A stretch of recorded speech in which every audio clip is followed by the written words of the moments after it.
The room was quiet, the kind of quiet that comes when the day finally lets go. Moonlight slipped through the window and rested softly on the floor. Sammy sat on his bed, hugging his teddy close to his chest. He wasn't crying. He was just quiet. It had been one of those days. Sammy stared at the wall and whispered, "Everyone was playing today." He paused. I was right there, but it felt like no one saw me. The door creaked open, slow and gentle. Grandpa stepped in wearing his cozy green sweater, moving like he didn't want to wake the air. He didn't rush. He never did. Grandpa sat down in his chair and looked at Sammy with warm, sleepy eyes. "Hey there, buddy," he said softly. "You look kinda heavy tonight." Sammy shrugged. "I think I was left out." Grandpa nodded, like he understood right away. "Yeah," he said.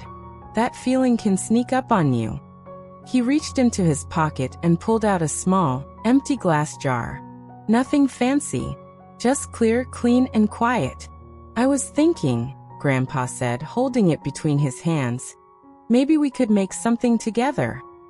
Sammy sniffed and looked over. "What is it?"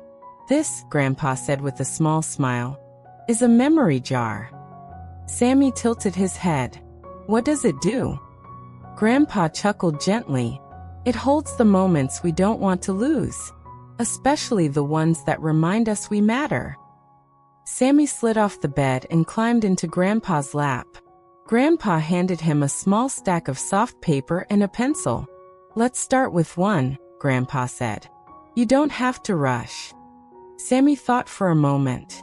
Then he slowly wrote something, folded the paper, and dropped it into the jar. "What did you write?" Grandpa asked. Sammy whispered, "When you waited for me after school." Grandpa smiled. That was a good moment. They sat quietly for a second. The room felt warmer somehow. Sammy added another note. "And this one is when my teacher smiled at my drawing." "Nice," Grandpa said. "That counts." Sammy paused again. "Even if it was small?" "Especially because it was small," Grandpa said softly. They kept going, one note at a time. No hurry, no pressure. Sammy wrote about the time a kid shared crayons with him, about the time Grandpa made pancakes shaped like stars, about the sound of the wind tapping the window at night. Each time, the jar made a tiny clink as the paper slipped inside. After a while, Sammy looked at the jar. It wasn't full, but it wasn't empty either. "What if tomorrow I feel left out again?" Sammy asked. Grandpa placed a hand over the jar. "Then this jar will still be here," he said. "And so will I." Sammy leaned back against Grandpa's chest. His breathing slowed. Grandpa spoke in a low, calm voice. "Sometimes people don't notice us right away. That doesn't mean we don't belong. It just means the world is busy."